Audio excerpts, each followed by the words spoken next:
I had a hot dog. Yes, I did. I had a hot dog. Oh, great. Now she's home. I used to have a hot dog. Hello, everybody, and welcome to the Tuesday StreamYard. Today we're celebrating the legends' birthdays: Tress MacNeille, John Goodman, and Christopher Mintz-Plasse. But yeah, as soon as everybody get in, I'm gonna put down the rolls. All right, first up, we're gonna start with Tress MacNeille because she's the older one here. Well, I don't mean that in a mean way. She's still a knockout. And plus, ladies first. All right, let me just do this. Put down the rolls.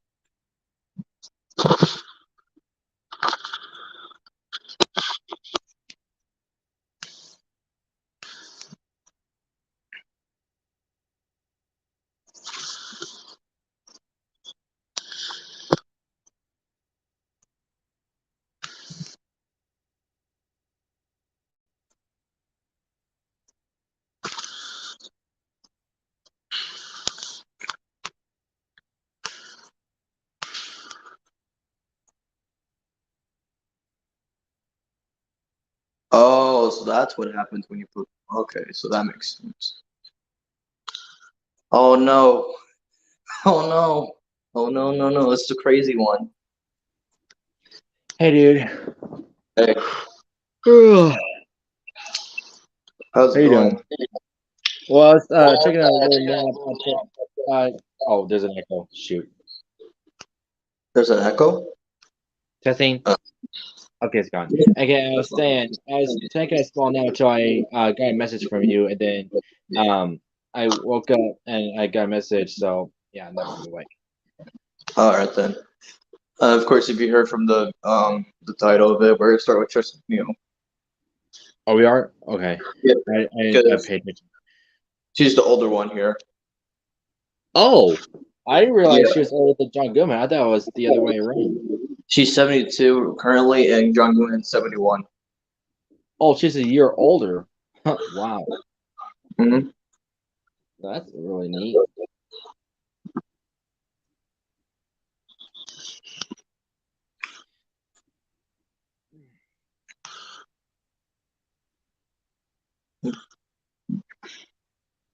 You know, when the Spider-Man 2 game comes out, do you think they'll add Gwen Stacy in the game? Maybe, depending. That would be interesting to see. They might bring up the a love interest with Miles and Gwen Stacy now, but that's up to the writers to decide. Oh, did you see the trailer I sent you yesterday? Oh no, sorry. That's all right. But I gotta tell you, this trailer was one of the best from 2023 for Craven the Hunter. It was outstanding. Well, I would love to watch it, but my mom wouldn't be able to be familiar with that character. Oh, look who it is. This is McLovin. Gangsters, what's up, guys? What kind of name How's is it a going, dude? McLovin? Oh, What was never that? mind. Like, I think something. I think something wrong with the audio. What? No, no. First, Christian was telling you that. What's up? Oh yeah, because I was saying like the audio might have been a little bit mixed up because like there was just I don't know. That's all right. Sorry about that. But anyways, but again, for well, what kind of name is the name is McLovin?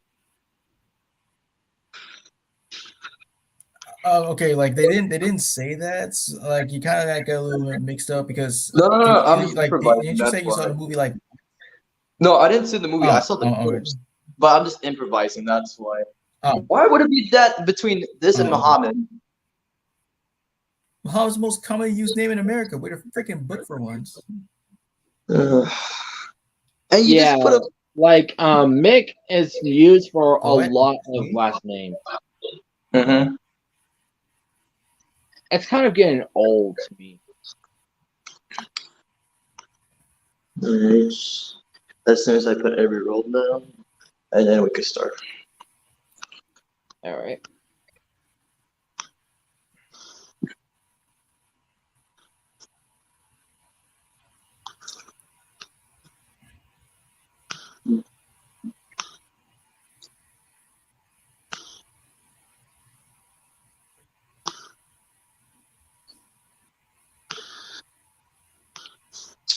Alright, and I'm done from my side. Okay, now to start off, where it all became. Yes, let's start with this. Yep, Dot Warner from Animaniacs, the sister of Wacko and Yakko Warner. So yes, who would like to talk about her? First, why don't you do it? Okay, just like her brothers, Dot is also, well, of course, insane in the membrane, but meant to be the cute one because, well, Smurfette principal being the only female, and yeah, I just enjoy everything about her. I also enjoy that she has like the longest name out of her brothers, Yeah, I and I and saw like on YouTube where she had to take multiple go ahead. takes to say that. Yes, it's just very interesting to me. Like I found it just fascinating. And but what I really did, I believe the first time that I ever seen Animaniacs, it was from them singing a song called "I'm Mad," which focused around just well Dot being mad, and they just take a car trip. But it turns out they were just spending a day at the circus, which everything just turned out well at the end, but not really. Hmm. Oh, for me, how I first got introduced to Animaniacs, before watching the show, I first got introduced to him in this YouTube channel called Ultimate Cartoon Fighting. Basically, it was Dot, Wacko, Yakko versus Slenderman. Really? Yeah. And Whoa. then finding out that they used to air episodes in Hub Network. Yeah, that's how I got this show too. Was through Hub. I forget what Mhm. show was still called that. But yeah, from my opinion about that, yeah, she goes all out, like, just to stand out more than Yakko and Wacko. And yeah, she could be tense, like a little bit crazy here and there. So those are brothers. She could be a little bossy, but it's reasonable sometimes. But yeah, it's like the attitude that Tress MacNeille put for Dot.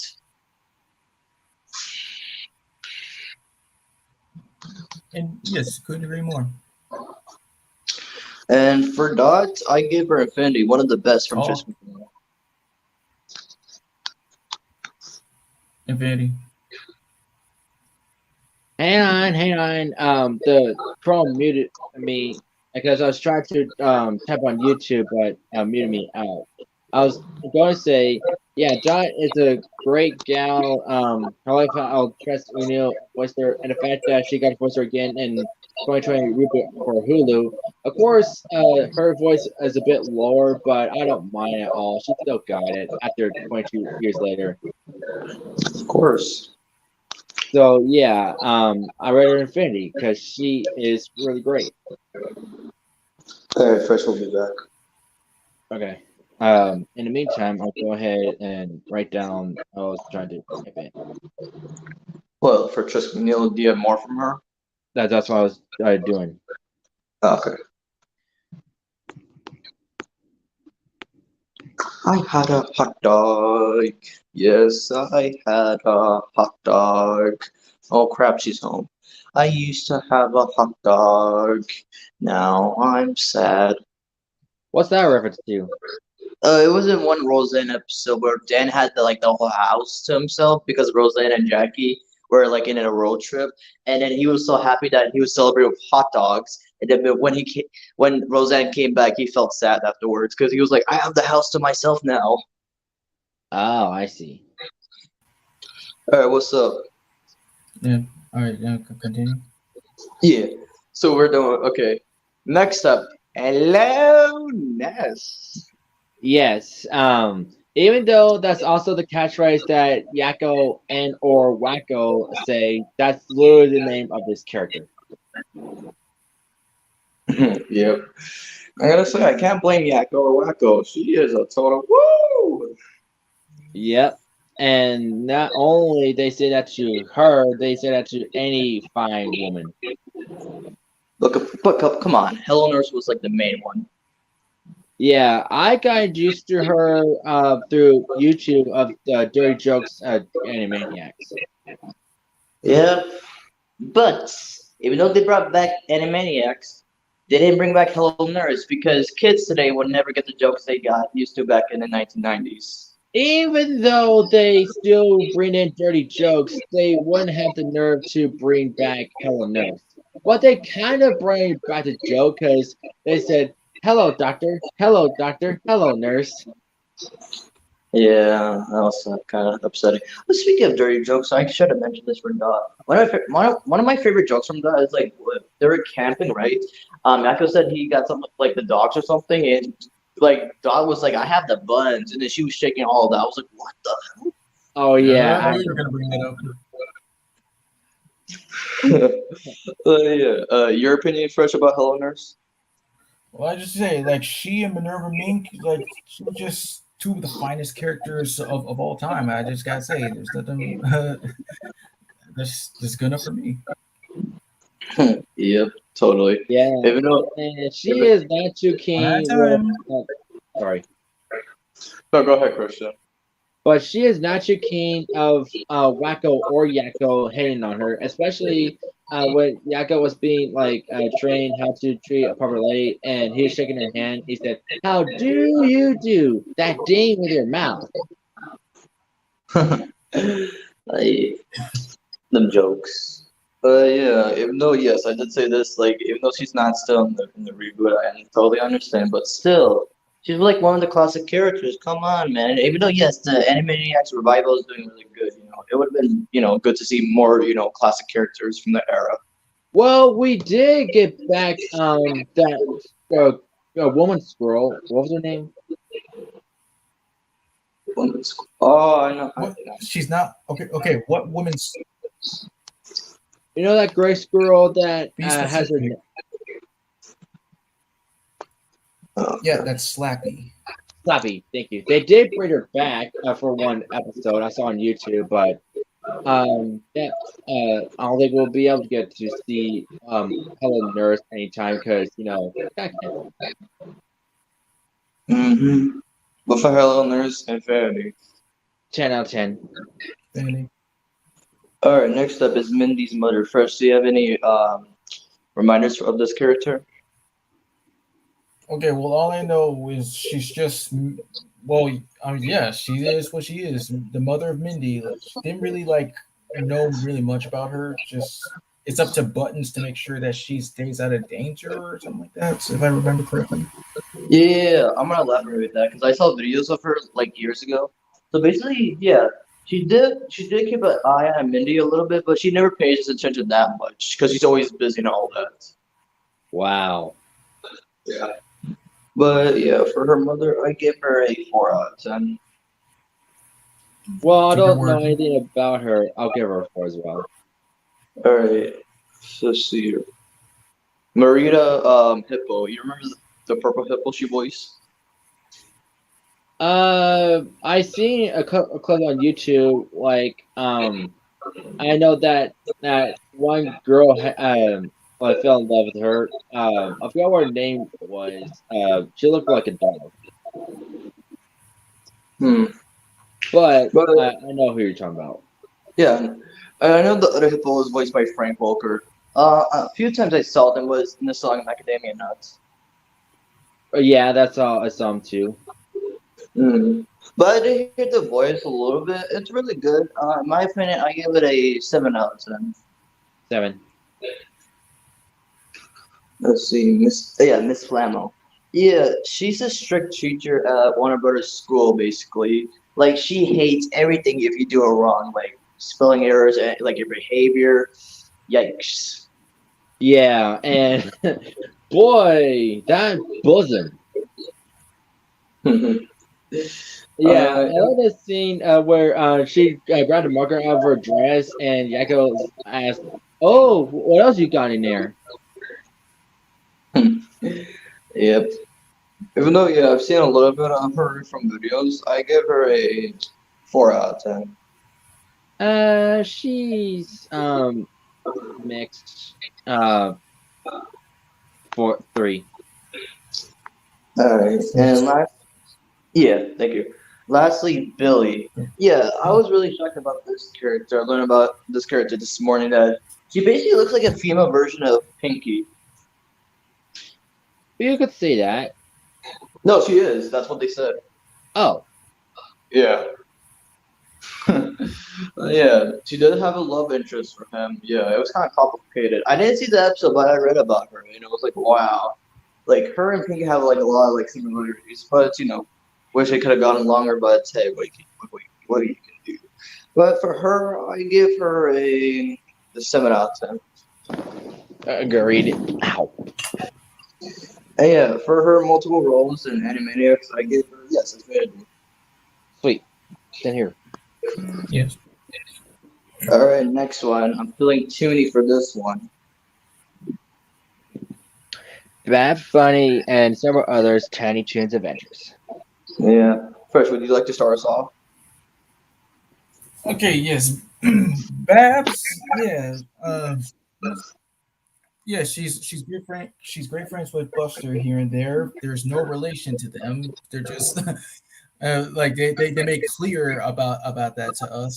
But she's mostly known for just toss around impressions here and there, and that's what I kind of like about her. She's just with the impressions of like famous people or cartoon characters. It's just amazing. That's all I just had to say.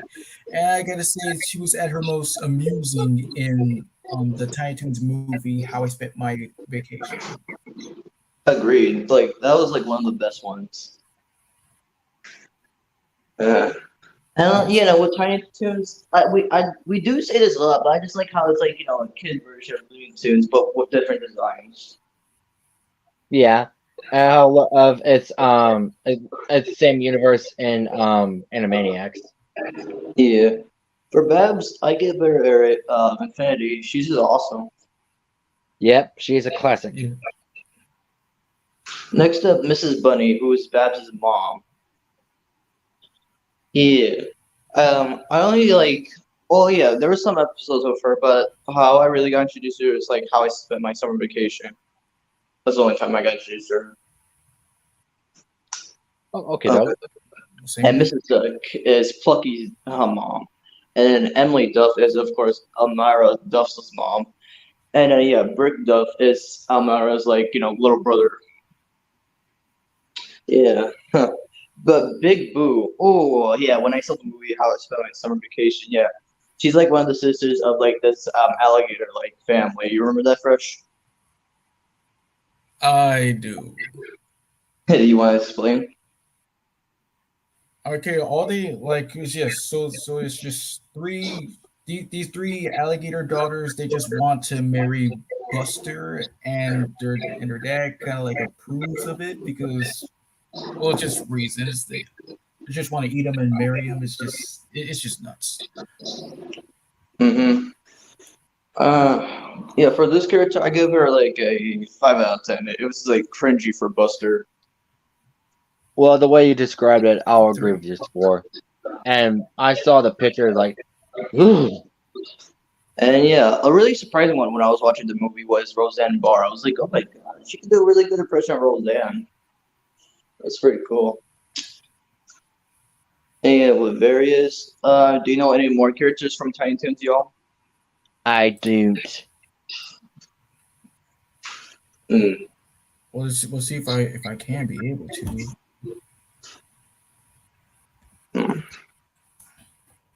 If not,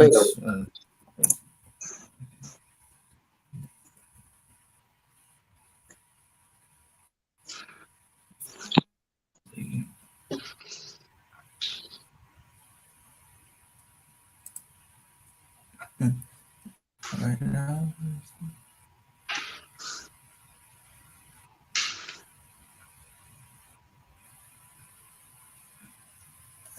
Not so much. No, yeah, not really. Okay, it's alright then. But for all her roles in, Tiny Toons Infinity, Even though I Couldn't agree barely more. watched the show, I still think it's a classic. So 9 out of 10. like how I first got introduced to Tiny Toons, they used to air episodes on Hub Network. That's where I first watched them. Me too. Yeah. In the movie. And now, this was my true introduction to Tress MacNeille, Daisy Duck. Really? Yeah, Well, that because makes sense. Yeah, because I first got introduced to her Daisy Duck and Mickey Mouse Clubhouse. Me too. Yeah. Yeah, you first, how did you get introduced to her Daisy Duck? For me, it was Geese Twice Upon Christmas. I see. But let's see, Tress MacNeille, like over the years voicing Daisy, and she still nails it. I just like how Daisy is very reasonable, especially with Donald at times, because you know how it is. Yeah. And yeah, they Well, were like, well, yeah, like how he can't control. Oh, go ahead. Go ahead. no, I was like, gonna explain something else, but you could go ahead. No, no, you go on here because this is kind of like the reason why. Like, if you have something, you could just you go ahead and Well, it's kind of the delay, but it doesn't matter. But take. what do you call it? No, because of the your audio delay. That's the thing. But have you seen the episode where they throw Daisy a birthday party? It's been a while. I only remember like trying to know what it's like to be a doctor or something. Because I remember my first Mickey Mouse Clubhouse episode. It was the one where they turned Goofy into a baby. Really? Yeah. Whoa. Because Dr. Ludwig von Drake made this machine, turning anybody into like, a baby, adult, teenager, like somewhere in like other times, and they actually made him into a baby because Goofy wanted to go back to be a knight. Oh, is that so? Yeah, but can you continue first with your reasoning? Oh wait, what was I going with? Oh right, like I was just explaining how it is with her and Donald. Yeah, they have a good relationship. Only the like what's different is that well Donald can't well for not really controlling his temper. She of course retains that. Yeah, she has it too, but just handles it kind of a little bit much more better. Well, yeah, because she's basically Donald's polar opposite. Mm-hmm. And what else was I gonna mention? Hold on. And then I've seen more of her like performance in Minnie Mouse's show. Remember? You mean like what, like the bow tie show or something like that? It was both Both. tunes. Yeah. You ever seen it? I've seen a little bit of it. I could sort of know through Disney Junior, but not really. All right, I heard yours at first. So what about you? Not so much. Okay, it's alright then. But again, this is my favorite portrayal for Daisy, and it's kind of funny because finding out that what was it? The original voice for Daisy was Clarence Nash, if I'm right. Yes. Okay, yeah, got you. But yeah, for her portrayal as Daisy, Infinity, she's just good for the role. Yeah, she's like my favorite incarnation of Disney overall. Mhm. All right. Next up is gonna be a banger. We got the Simpsons characters. All right, first, would you like to start us off? Okay, well, Agnes Skinner, Principal Skinner's mother, she's all she does is just criticize him. That's all she ever does. Just hate on people, just blah blah blah, nonsense, talking all that horse shit. That's all her character is. Wow, Yeah. sounds like she sucks. Yeah, but surprisingly, her and Bart get along sometimes. Like there was this one episode I saw where basically it was like bring your grandparents to like school day, and Agnes didn't have any grandchildren, and we call Marta's grandmother was making a remark of like Agnes. So basically, Bart was like, "This is my grandma" and everything. Huh. Wow. But yeah, she can be funny at times. I gotta admit. For her, I give her an 8 out of 10. Well, the way you described it, the fact that she insults her, 6. Okay, 6. Continue, Christian. I was going to say, since you described her, how she treats her son, I would say a 6. Okay. Next up is Lindsay. Yes, familiar with this character. She's basically this woman who checks on business to see if it's good or not. Then she kind of makes a criticize of it because there's this one time where she went to the the power plant, and she was criticizing Mr. Burns because of how he was treating his employees and everything. Well, I could definitely see how she would criticize him and stuff because he is a douche. I think, okay. But for Lindsay, I gave her a 8 out of 10. Fresh, you familiar with this character? No. Oh, okay, gotcha. Alright, next up is Bernice Hebert. Yes, the wife of Dr. Hebert. Yeah, there was some moments with them. I remember this one scene I saw where like all of, like the guys who were married went to this like new place. It was not a strip club, but you could see a lot of like sexy women there. Okay. And then Marge exposed all of them with this presentation of them like leaving the building. And all Ooh. their wives were like saying their names and everything. Barney got out of the building, but Barney doesn't have anybody to love. So Mo was like, "What? Am I supposed to say something?" I'm like, "Barney." That was funny. Dang. For her, I give her a 5 out of 10. Oh, 5. All right, next up is Dole, who's like one of the bullies, like along with Nelson. But first, do you have anything about him? I mean, they're just typical generic bullies that just antagonize everyone that's smaller than them or weaker than them. Yeah. And yeah, it's still like considering that Kearney is still the older one, like even though he failed a few grades. Yeah.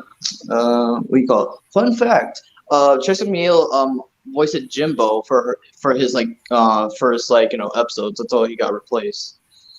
Who do you get priced by? Jimbo, yeah, voiced by Tress MacNeille first, and then later it was what was it Pamela Hayden, who voices Millhouse. Yeah.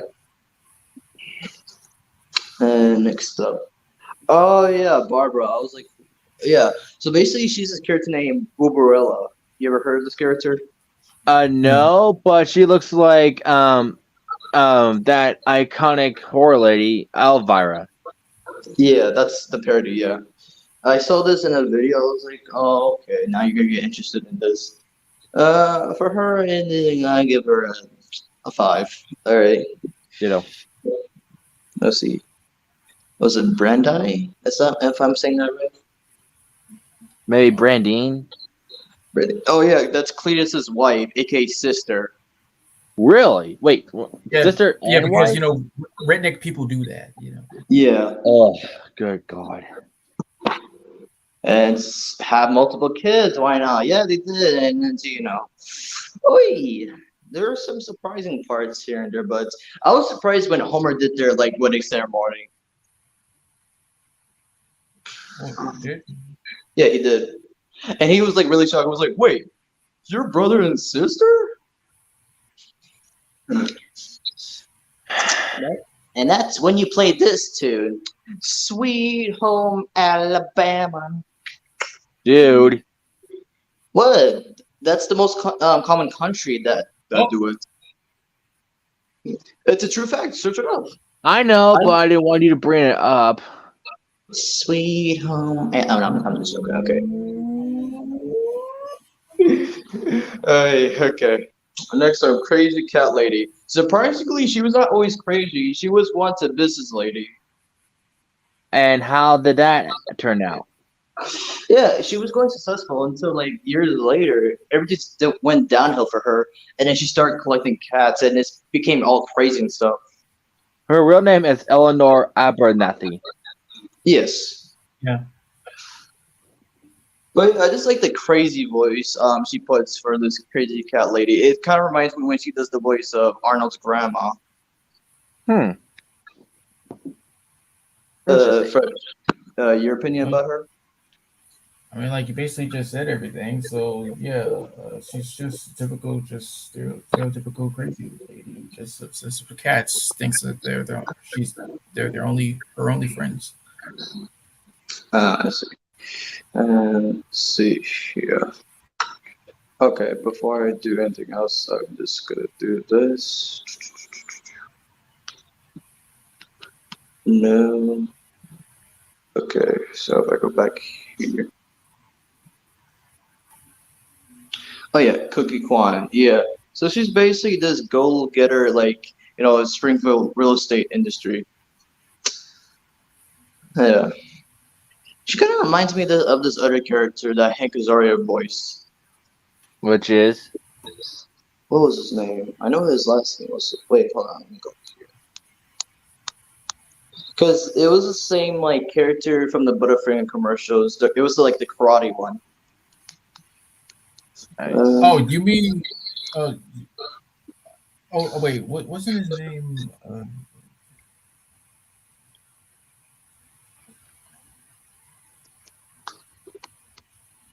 Oh yeah, well, I mean, yeah, well, he is Asian, so like that's why. Just oh yeah. But yeah, for her, I give her like a five. Didn't really get to see that much of the episodes. All right, next up, Manjula, who's like wife. But fun fact, Tress MacNeille was not the original voice of this character. And who was the first? It was an actor named Jane Hooks. She was the original voice, and she voiced her till 2014 because her original actor sadly passed away of 2014. Oh man, how? And, Oh, that's sad. yeah, and then Tress MacNeille had to take over, which surprisingly she did really good. Hmm. Yeah, I give her a 10 out of 10, but rest in peace to her original actor. Yeah, I never heard of her, but may she rest in peace. All right, Mrs. Muntz, Fresh, explain. just well, basically, she's being Nelson's mother. She's an alcoholic prostitute. You gotta say it out loud. Nobody's gonna judge you. She's an alcoholic prostitute. Okay. Yeah, there. Yeah, and she's not very, supportive. She's just like there, drunk and stuff. And Nelson's all by himself because, of course, his dad leaving and everything. He doesn't really have nothing, and that's why it kind of like created his bully arc because really nobody like watched him that much. Oh, so that explains it. Yeah, but there was this one. Wait, before I mention this episode, there, Mrs. Munn's like Nelson's mom. She dated Mo a few times here and there. Fun fact. Well, yeah, there was an episode where Barf actually found Nelson's dad. Really? Yeah. Yeah, finding out that he actually went for cigarettes, but he bought this like peanut bar, and finding that that Nelson's dad is actually allergic to peanuts. And Ooh. basically, when he was trying to get help, nobody would take him seriously until like he was taken to the circus because he looked like a freak because of his peanut allergy. Is he still alive though? Yeah. Yes. Huh. I don't know how he would survive because since he had a peanut allergy, the fact that he had like years looking like that, I mean that's just sad. I mean, with peanut allergies, because not necessarily everybody dies from it. Yes, that is true, but some just have a small throat. That's why he couldn't talk. Oh. Yeah. Well, Mrs. Muntz, it's a two. The only scene I like was in the Simpsons movie where, like, of course, Nelson was saying "ha ha," and then when she was looking for him for the first time in forever, then she starts laughing at Bart because he was naked. Okay. Yeah. Yeah, she sounds like a bad character. All right. Next up Okay. is Shauna Chalmers. Uh, uh, hold on, give me a second.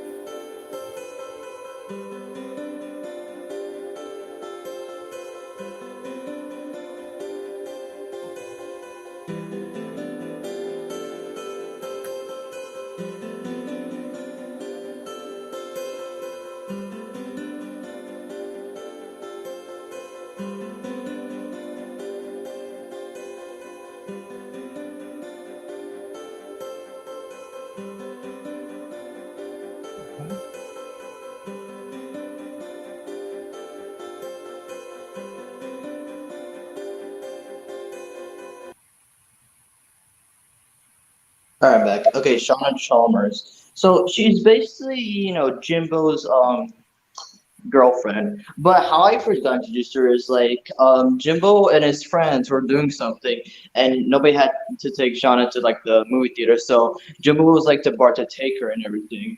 And here's where it kind of got like a little bit secretive and like wow at the same time that her and Bart had like a secret relationship. Uh-huh.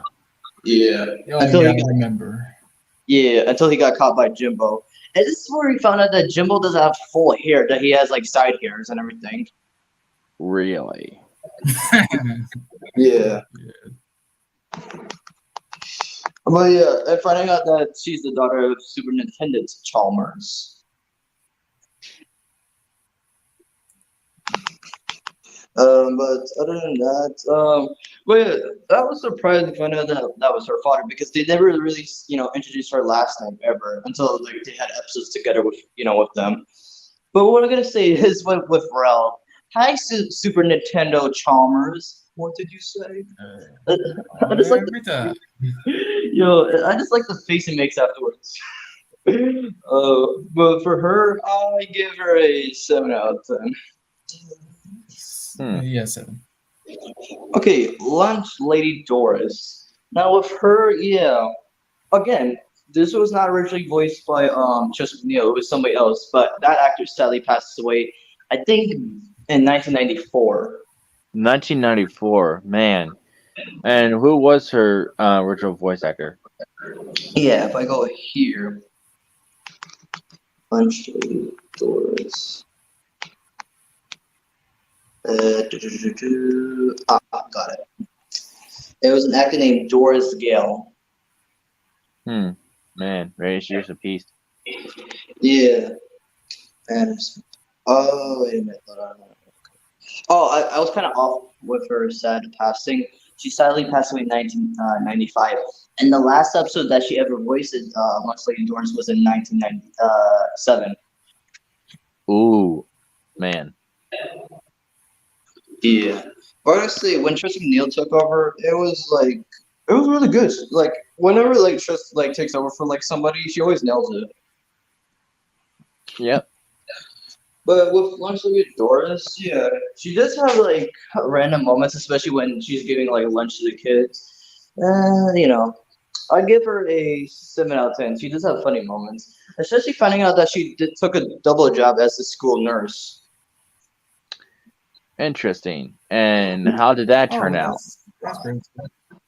Yeah, because budget, the budget calls. So basically, she just had to double other jobs. So like lunch lady Doris had to be a lunch lady and a nurse. And grounds keep it Willie. Yeah. I'm asking you, Christian. No. You don't know that wait. Are you talking about that dude with that raggedy brown beard? brown beard? It's red. Oh, no, I understand. Yes, yeah, I know. In that episode, it explained that he had to teach French to the kids, even though he's Scottish. I always wondered who that dude was. This is how the episode started. Like he's Scottish, but he was like, "Buongiorno." All right. Next, let's see. Colin from the Simpsons movie. First, explain. Oh, sorry. Yeah. What? Yeah. If he, like he made a little error there, but that's all right. No. So yeah, Colin was presented as No, because when I was trying to put all of her roles down, it kind of separated these two. That's why it was not my fault. It was like StreamYard's fault. That's why. Because if you see here, the last, Cole and then Lynn. That's why. Colin. Yeah. But go ahead. Okay, anyway, he was presented as this young boy that also wants to, save Springfield. He starts to have a connection with Lisa. They didn't really have that much on-screen time to just be with each other, but at the end of the day, they were fine. They went off to get ice cream and everything, and he's just one of those many characters that just shows up and never appears ever again. He's just like, really, what was the point? It's just, but it was cool to hear Tress MacNeille provide an Irish accent for him. Yeah, it was. And I like how Millhouse tried to like make up a fake up story about like how he died during all the like commotion and everything, but to find out that he was alive. And that was the only time that Colin ever appeared afterward. Mm, yep, Yeah, he's like fun I Bob. said, just a waste of a character. Indeed. But for all the roles in The Simpsons, I gotta give it Infinity. That was like great talent there. Yep. Alright, next up. Hey, I'm talking to you. Christian, I'm talking to you. Yeah. Hey, I'm talking to Hey Arnold. Oh. Alright, Fresh, go ahead. Oh yeah, yes. Yeah, Grandma Gertie would have to be like one of the best and funniest grandmothers in television history. She can be a little kooky here and there, but she's always supportive and she's awesome depending on like what she's capable of. Like it was cool for her to teach Arnold karate in order to defend himself, and the life lessons about just what it is to just or like to not use your powers for to abuse or anything like that. And yeah, one of her yeah, she was really kind of like emotional and still nutsy in the journal episodes explaining about what happened to Arnold's parents. And Yeah. that's all like I just gotta like say. The first time I Well, saw, oh, I'm still here. I was like, the first time I saw Pookie was in the Hey Arnold movie because that was my introduction to Hey Arnold. wow, you that right there. And even though I kind of forgot a little bit, I do remember what happens in the movie. But why did she go to jail again? I think no wait, what was the reason anyway? I think maybe like okay, like I saw it like twice, but even if I can remember, like I'll find it. Okay, well, let's explain that. I'll But accept. just carry on if there's any more like opinions on it. Yeah, I'll explain my opinion. Uh, so for grandma, yeah, aka Pookie, that's because that's what Phil calls her. I gotta say, yeah, she's a crazy grandma. She's very supportive of Arnold. Yes, she does have her random moments here and there, like acting like she's some other character. But yeah, when her and Phil met like a few years ago when they were still adults, yeah, she was totally normal. And just wondering like what happens in between. I just like she's like one of those people that made a protest years later.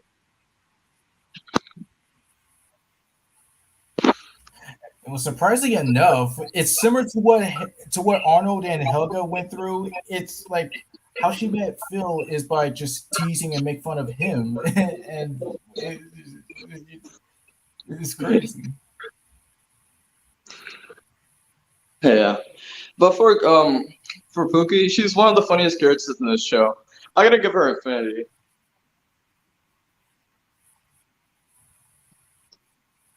Eddie. Alright, next one, Fresh. Arnold's old teacher before Mrs. Simmons came in. You wanna explain? Well, all I know is that she was a decent teacher in her own rights. That's all I really need to say because I prefer Mr. Simmons. Yeah. For her, I give her a 6 out of 10. I only saw a little bit like episodes for her. And why do you prefer Simmons? Because Mr. Simmons is like What? one of the best teachers. Like, Mr. Simmons, he's very nice. He's very like understanding to the students. Because in Mr. Simmons' first ever episode, he was trying to be very nice to all the students. He wanted to make everybody welcome, but they were being disrespectful for him because there was this episode where they were going to substitute teachers and everything, and Mr. Simmons wanted to be their actual teacher, and that kind of like hurt his feelings. Wow. God dang. But yeah, that's why I prefer Mr. Simmons. Okay. Yeah. All right, next up, Mayor Dixie. Yeah, hence the name. She is the mayor. Other than Tress MacNeille voicing her, it was also Maria Banford who voiced her also. What? Other than Tress MacNeille, who voiced Mayor Dixie, it was also Maria Bamford, who also voiced her in one episode.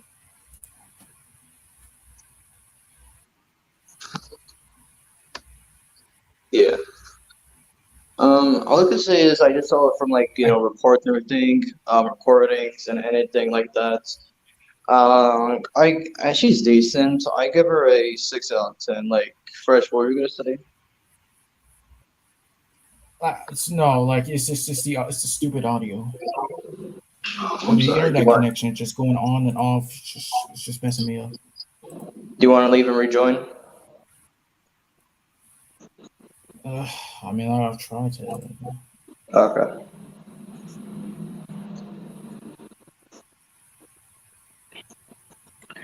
Alright. While he's doing that, we'll get back to this topic later. Christian, while he's doing that, explain this kind of role. All right. And an episode mentioned alternate alien, where Azimuth has come to reclaim the sword of Ascalon from Sir George. He gives an origin of how he's the one who created the sword. He was very young, and he was like a rookie inventor, and he had a girlfriend named Zenith, and she wants to spend time together, like romantically, but of course, because of his selfishness and stuff, he um as like paying that much attention to her, and he creates a sword that is based on the planets aligned where they're having a picnic, and because he wasn't paying attention to her at all, she left him, and that's the last time we ever seen her. Just to think that Azimuth made the objects because of her and not like for his own intelligence, that still shocks me. Yeah, if only she would come back. Or if Azimuth would thought about it itself, look for her and like apologize instead of like having her come back. I mean, he is the greater minds of 5 galaxies. It's not that hard. But yeah, I know, but I gotta say, that's it was really cool to find out that all three of the animatics voice actors were a part of the Ben 10 franchise. yes, Tress MacNeille, Jess Cornell, and Rob Paulson. Yep, pretty cool. And what was your last opinion about her, Christian? Well, she's like a minor character, but I get how she was feeling. As I should not have treated her that bad, so I give her a 9. Mm-hmm. Yeah, 9. Alright, so going back to this. Fresh, are you there? Yeah, I'm here. Okay, so the next character, Stella Shortman. The only time that Tress MacNeille voiced her was in Arnold's hat. In this episode, basically Arnold loses his, iconic hat, and now he's going to do like this kind of like sad thing where he wants to find his hat and everything, but Helga finds his hat, and yeah, it kind of got weird with Helga's shrine for Arnold, but luckily she gave it back to Arnold. But yeah, when she voices Stella, like yeah, if it didn't show the face, it just showed the voice only. That's all I could say. I see. Oh, Yeah. But yeah, I give her like a 6 out of 10. It was a good voice. Okay, Iggy, yes, one of the worst characters in Arnold. I'm so I glad that. acknowledge the worst. Okay, so I'm so glad that she didn't because if you Iggy's one of those listen, characters. Iggy's one of those characters that had like a lot of voice actors, and I'm so glad that Tress MacNeille didn't voice Iggy in this one terrible episode. That was terrible. Bad Iggy. You want to know the story, Christian? Please. All right, yeah. It was called Arnold Portrays Iggy. Basically, Iggy was sick from school, and Arnold had to bring his homework to his apartment, basically. And when Arnold got there, he saw Iggy in a bunny suit. And Iggy begged Arnold to, like, not tell anybody. And then the next day, Sid and Sticky were asking how did it go in, like, Iggy's apartment, and he didn't want to say nothing at first. And then, I don't know how, Sticky and Sid figured out that he was in a bunny suit. And now everybody knows about the bunny suits. And now Iggy hates Arnold for that. Even though Arnold didn't do nothing. Like, seriously, goddamn. Yikes. Wow. Sounds like he's a really bad written character. Yeah, until yeah. But until like at the ending of the episode where Iggy was like, "You have to wear a bunny suit" to Arnold, and then Arnold had to like be in public wearing the bunny suit. Everyone was there, neighbors, friends, reporters, everything. Everybody was getting shots of him. I just And, hate characters like these. and then Iggy finally realized because he overheard Sid and Stinky talking about how Arnold was not the one who figured out that was them. And then Iggy was like, "Arnold, stop!" But it was too late. And then that basically ruined like Arnold's life for a little bit. But like, wow. Wow, Iggy pretty much sucks. But yeah, Iggy. Well, like I said, Tress MacNeille didn't voice him in this episode. It was somebody else. But yeah, she was like one of the minor like voice actors for Iggy. But gonna fucking hate Iggy. But yeah, overall, her Hey Arnold roles, I give them infinity. Well, except for Iggy, I give him a negative 10. Yeah. God freaking dang it. And your score, Fresh? Yeah, same as yours. Okay. Next up, we have to put our pinkies up in our diapers because, yeah, we're going to regrets. Yeah. What are your thoughts on Charlotte Pickles? Yeah, she is some kind of different woman, I swear. Because, yeah, she is the inspiration for what Angelica is, what she is today. Having, like, busy parents. It definitely makes sense because usually kids take out their mothers or fathers and have their distinct personalities. And yeah, I could definitely see how why Angelica has a spoiled brat personality because of her ma. Well, yeah, like Angelica's mom, like, well, wait, yeah, like she's a very busy woman. She has her own corporation and everything. She's very mean to her assistant Jonathan. I seen this episode when I was a kid where Charlotte had to take both Angelica and Tommy to like her work because everybody was busy at the time. Okay. Yeah, and that kind of got complicated because she was not watching the kids. And how did that turn out? Did it end a disaster? It was a disaster, but the people she was meeting with, they thought it was like really adorable because of the babies. Huh. Well, I bet she didn't think it was adorable because she was like, "Oh, I could take your calls." Yeah. Not talking to you. I'm talking to this person right here. Yeah. I'm not talking to you. Yeah, I just hate those people that either always on the phone all the time or just busy that can't do it with anything. Especially with this person right here. I didn't really like her as a kid. I still really don't like her now.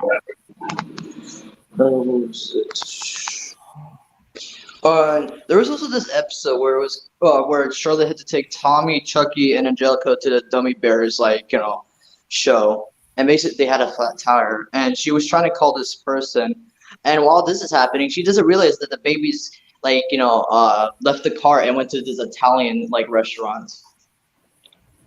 Yeah, that's what happens when not watching who you're taking care of. So yeah. For Charlotte, like one of the worst characters ever. Love her, hate her. I really don't like her, so I give her a 3. I was gonna explain this, but first, can you explain her downgrade in All Grown Up? I mean, I wouldn't. I mean, I don't know. I mean, like, I guess she's like here and there. She might have her moments where she's kind of like better-ish, but still remains what she was in Rugrats, I guess. But yeah, for Charlotte, despite your opinion, Christian, I give her an 8 out of 10. Not because of her personality, it's because this was my utter introduction to Tress MacNeille. Okay, that's fair, but what's fair is fair. Yeah. Next up, Eileen Cooper Kane. Yeah, this is Dee Dee's sister-in-law. Really? Yeah, basically. So while Dee Dee's brother and her sister-in-law, trying to become a married couple and everything, they wanted to practice having kids. So basically, they brought all the kids, the classic crew and everything. But Angelica in this one episode tricked the babies to act bad and everything to everybody, because the whole time Angelica was trying to get this new what was it, Cynthia dollhouse, I believe, or something else like that. Oh, and brother. The fact that she would do anything to have a Cynthia related toy. Yeah, but yeah. And Angelica was like, I can help you with the babies, and then Angelica tricked the babies again, being good. I'm like, what the hell? No, no, no. And of course, everything went good until Angelica didn't get her way, which I liked at the ending of the episode. Wait, is Oh, Movie Watcher in the backstage? hi, movie watcher. Hi, Movie Watcher. Hey, what's up? How's it going, dude? It's going all right. That's good to know. How's your day? It's going great. Awesome. Right. But yeah, did he have a sister-in-law? Yeah, to answer your question, yeah. They appeared in multiple episodes here and there with non-speaking roles and like a little bit speaking roles, but yeah. And her husband, Ben, was voiced by Jeff Bennett. Ooh, cool. Yeah. But for her, I give her like a 6 out of 10. I was like, how can you get tricked by a toddler? That's the thing. That's just how it is. That's what the writers want.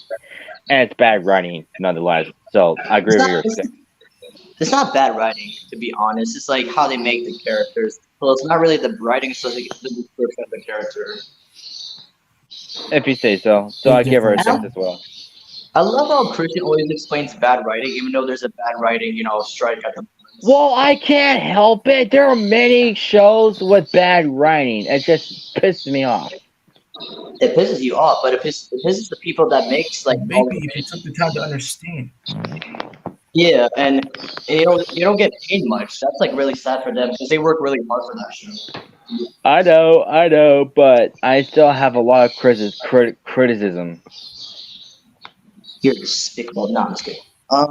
Next one, yeah, the baby voice for Sue and Drew. So basically, in the flashbacks, Tress MacNeille would do like the kid voices, basically, or the baby voices for Sue and Drew when they were kids.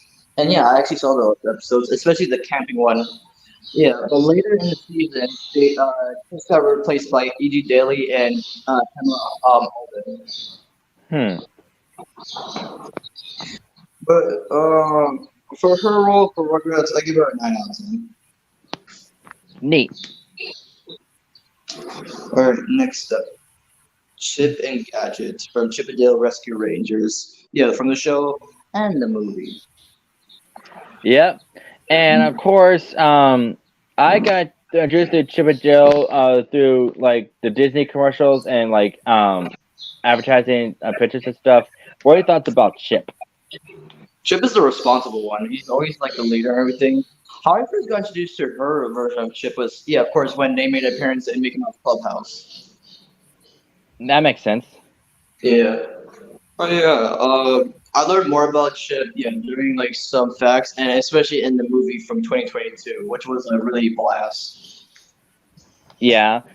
And for Gadget, she is described as one of the hottest cartoon characters. Really? Oh wow! Wait! But why though? I'm curious now. Well, that's what I heard. I mean, well, years ago. I mean, I don't find her hot. Apparently some fans do. But as that aside, what are your thoughts on Gadget Hack Wrench? She's a cool character, to be honest. During the show, helping out Chip and Dale, yeah, it's really great. Oh, but what I just heard from the Gadget comments, yeah, I gotta say, soiled it, soiled it, soiled it. They soiled it. What for the movie? No. I'm just saying for Gadget, when you explain how some people find her attractive. I don't know why, but that's what I remember. I might be wrong, but I mean, they kind of. Well, I mean, they kind of like. Remember that scene where she showed her take off that welder mask and play that romantic music? Yeah. So I think that's what they're trying to do, but Yikes. And any other opinions about Chip and Gadget, guys? well, don't know that much. I only know they're great Disney characters. But I'll be reasonable. I'll give them a 9. Okay, I got your opinion. What about you guys down there? Yeah, I I just give enjoy how Chip is the leader and Okay, so first you go first. How Chip is the leader and Gadget is the brains, and work well off each other with this team formula that you see in most different types of media.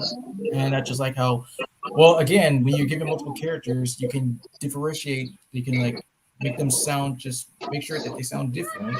And I just really like how scenes that where they play off of each other. It's incredible. And what did you thought of the movie from 2022?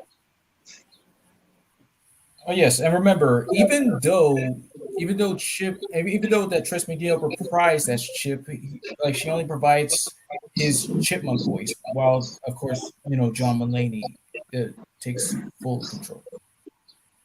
Mm-hmm. Let's see here. All right, movie watcher. What's your opinion about Chip and Gadget? Well, I haven't heard about that show because I haven't seen it recently, but I did look it up on I think Google, and when I saw the picture of Gadget, I was like mesmerized to see how she looks. So Cool. anyway, I give it a 10. Okay, fair enough. All right, next up, you could kiss my shiny middle ass while you're at it, because we're talking about Futurama now. Yeah. So yeah, I just put our current roles here and there. So yeah, Dr. Lauren Cahill is basically this doctor who has big breasts. Oh, really? Yep. So say what? And whenever she, does like an emergency or anything like this, try like bring somebody well or anything. And yes, the first question she gets is like, yes, they are real. My breasts are real. God dang. Yeah. Like, I just like the voice of this character. It reminds me of Helen Nurse. Get it, nurse, and she's also a nurse. Well, technically a doctor, but it's still the same thing. And it's also the saying, like, hey, buddy, my eyes are up here. Yep. For her, I give her a 10 out of 10. She's a funny character. Hmm. Yeah, Carol Miller, aka Mom. Yes. The first episode I saw of her is like when they were doing iPhones, and yeah, that episode was like, wow, legit putting something in your eyes and like projecting it in your eye because iPhones, damn. Wow, they just took it too literally. But yeah, and I just like how because Fry's in the future, he's not really used to everything at this point, and he was like, wait, what are you guys doing? And Bender was like, we're waiting online. I was like, oh, not online shopping. It's like they legit have to wait on a line because it's online. But Mom, she was like she's like one of the best villains out there because during the iPhone, she did really bad with them, like corrupting them basically, making everybody horrible at that point. But yeah, Jordan Hill's like performance was perfect. I give her a 10 out of 10. Okay. And this episode is also where we got the meme, shut up and just take my money. Really? Yeah. And yeah, of course there's various, but the last one is Sherry Fry, who's Fry's mother. Hmm. Yeah. You see flashbacks here and there. Yeah, of course Johnny Maggio voicing his dad. But yeah, I did see the video where she birthed out Fry. At the same time, she was watching a football game. Which she prefers over her son. Yeah, she's more into sports than her own son, but after realizing that he's gone, they still did care about him. Exactly. Especially watching this video about his Fry's dog just waiting for him until like years later that he sadly passed away. Hmm. Yeah. Wow. But they were trying to revive him and to see like having good memories. But for her roles in like Futurama, again, with the perks of Matt Groening, the creator of Simpsons. Of course, you're gonna bring some of the the actors from the Simpsons to the Futurama, like they brought Dan Castellaneta. Who else was the initial they brought in from the Simpsons that I could think of? No. Oh, speaking of Fry's dog, he did make a one voice clip where he was voiced by Seth MacFarlane. Did he talk? Yeah, and he basically used his normal voice, which is Brian's voice. Wow. But yeah, I give her a 10 out of 10 for Futurama. That's him. Okey-doke. Next up, crazy family, especially with this one. Oh boy. This episode with they all look like Hugh, That's the point, because it's from Yu's family. but I'll let you explain first. So yeah, great Amanda. She didn't like Jimmy that much. Although yeah, she still still had difficulties with him because of all his adventures for like failing everything. Yeah, she was kind of hard on him. Even though like Jimmy gave her like a what was it, a spatula that was advanced, like it went wrong for some reason. Yeah. And yeah, and Kari, she was like, I think she was the mother of baby Eddie. I think she was, yeah. And Annabelle was like the crazy one, oh, between her and Goomer. Yep. But I gotta say, once again, I love how in this show they brought back all the Animaniacs cast. Oh yeah, that's right. Jess Harnell was one though, because he was the same voice of Tim Allen's character. Yeah. Fresh, any opinions towards this episode? Okay, yes, it was mixed, but it was still okay. But everything got better at the end when everybody knew the truth. That was baby Eddie. That was the culprit. Yeah. Yeah, it's one of those situations like, oh, it's a cute innocent baby that won't do anything bad, but yeah, it's just one of those situations. Yeah, and it's still funny to me that baby Eddie has the same voice as Neutron, Mark DiCarlo. That's so funny. Well, I think it makes sense since he's supposed to be part of Hugh's family, so I think that's what they were going with. Yeah, and it's funny because Mark DiCarlo used the same voice for baby Eddie, also for that general you see in some of the episodes. Remember? Oh yeah. But yeah, for Tress MacNeille this being in the Jimmy Neutron, yeah, 10 out of 10. Yes, I agree. And for the characters, mixed. Amanda 7, Kari 5, Annabelle 3. Ah, damn it! What? I'm locked out the house. Wilma. Oh, that's funny. Yeah. I would say Tress MacNeille's version of Wilma, she perfected it. Like she legit, how can I say this? She sounds like the original actor that played Wilma. Yeah, she does. Surprisingly, she did really good. Yeah, one of the few times I saw her voice there was in the movie where they did the crossover with WWE. Yeah, me too. And again, she did really awesome. Mm-hmm. That was really great. And then another one was Rosie the Robot. Yeah, before we get to this, okay, people had like a little bit of like a tough time with Rosie's name, like being like IE or Y. Like, which one do you Uh, Don't matter to me. yeah, I prefer Rosie. Yeah, but this was another voice that she perfected from the original voice actor. Because, fun fact, the original voice actor of Wilma was also the original voice of Rosie the Robot. That's nice. And the fact that she got both of these roles and perfected it, I did like it. Because yeah, the first time that Tress MacNeille voiced her was, funny enough, the Jetsons crossover with WWE. I only saw the movie once, but it was okay. Yeah, for both Wilma and Rosie, I give her like infinity. She just perfected both of them. Yep, and I hope they continue to voice them later on. If not, I can't wait to see who takes up the mantle with for both. Next up, yes, are you feeling whoopee? Because I am at the Goldberg. Yeah.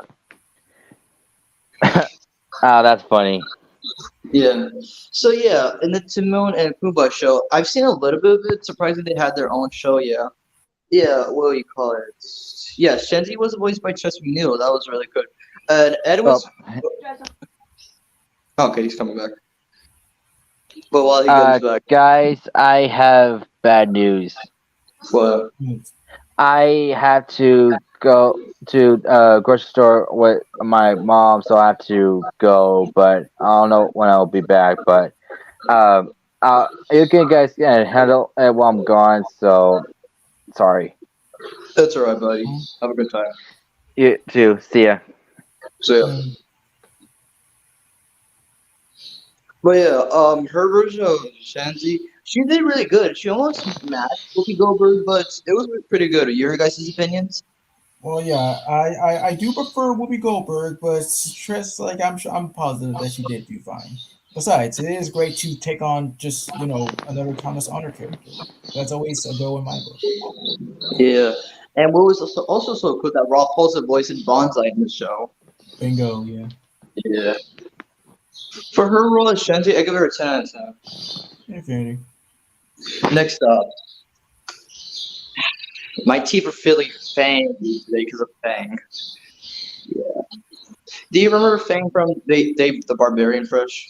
Well, yeah, like I saw episodes here and there. I might get back into it. So Fang is just as the youngest of the family, like she's the wild child. She's just everything crazy. She's she's Dot. If she's just the human version of Dot. Exactly, but more crazy. Wow. Yeah. I gotta say, like, I've seen the show a little bit too. For her performance, I give her a 10 out of 10. Infinity. Alright, next up. Alright, really have to behave yourself because we're gonna talk about the B movie. Behave. Yeah. Already hard. Fresh, would you like to talk about this one?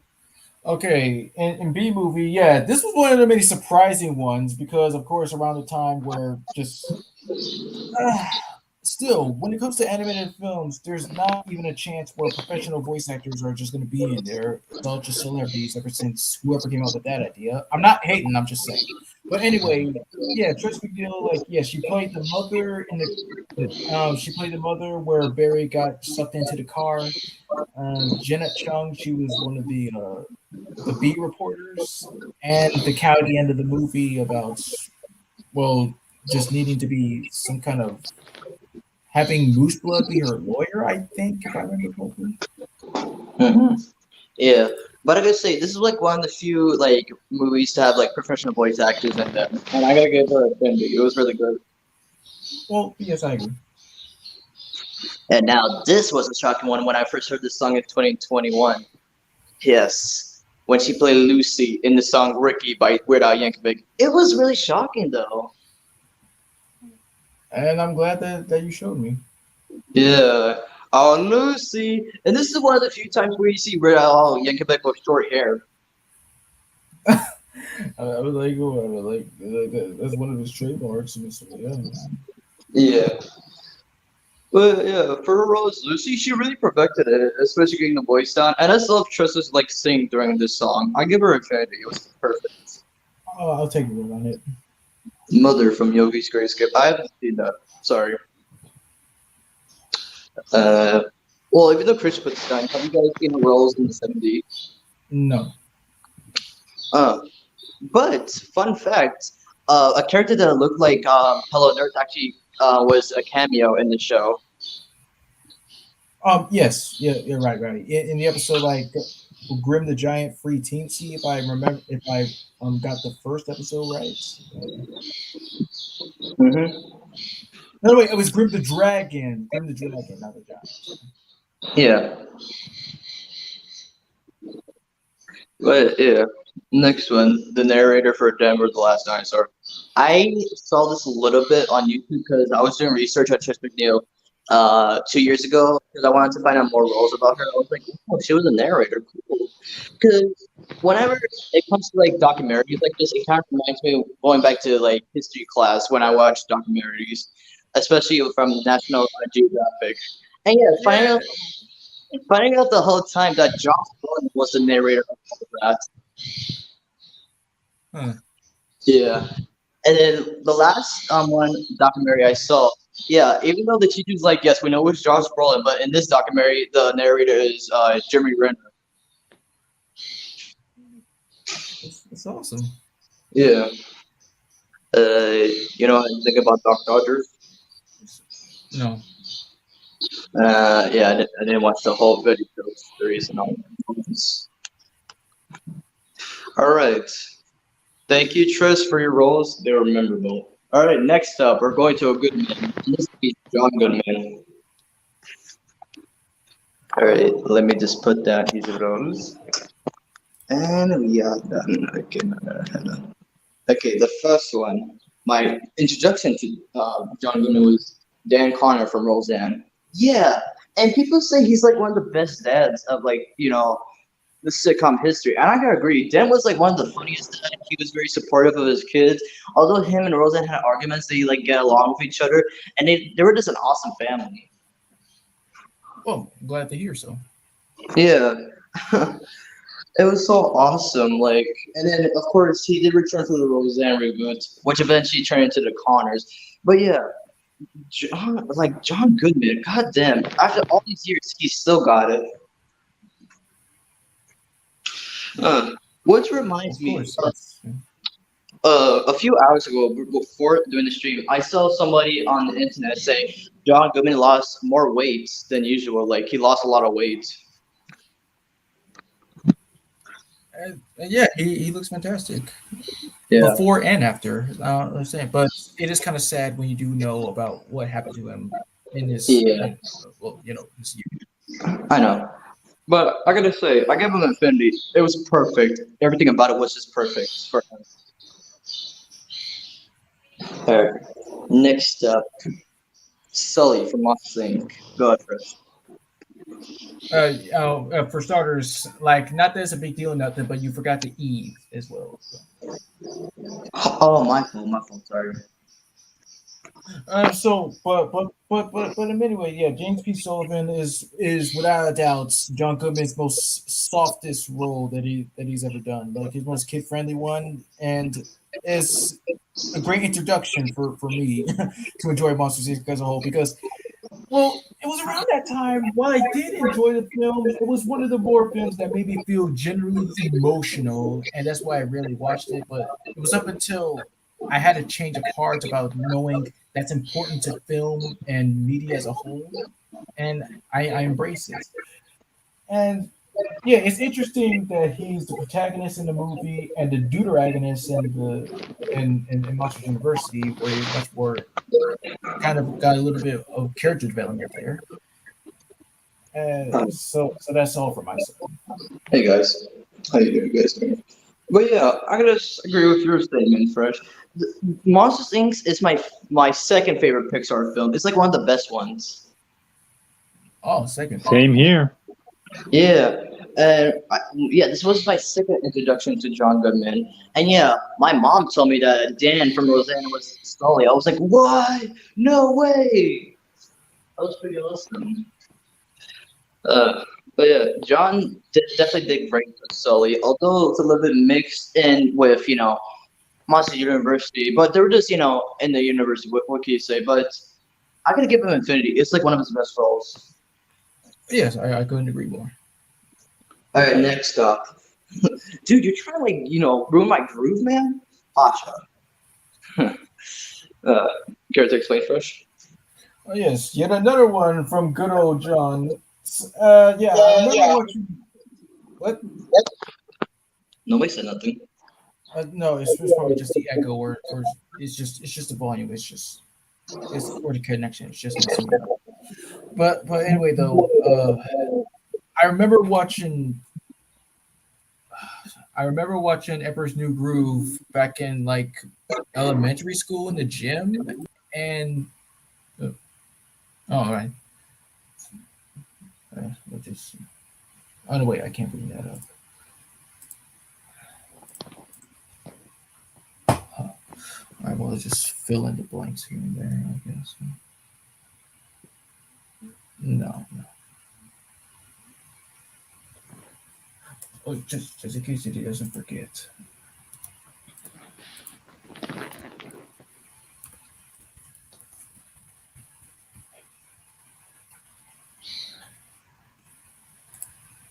Hey, Fresh. Mm-hmm. How would you rate Monsters Inc. on a scale of 1 to 10? I mean, just Infinity. Yeah. All right, because since we're talking about John Goodman today, I have one of his characters for my profile picture. I can see that.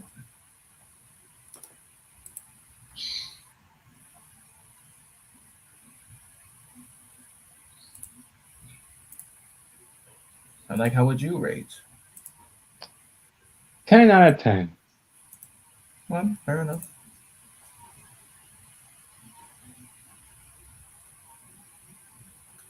Wait, where is it? Where is it? All right, I got it.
so fresh. Have you ever seen the new Super Mario Brothers movie?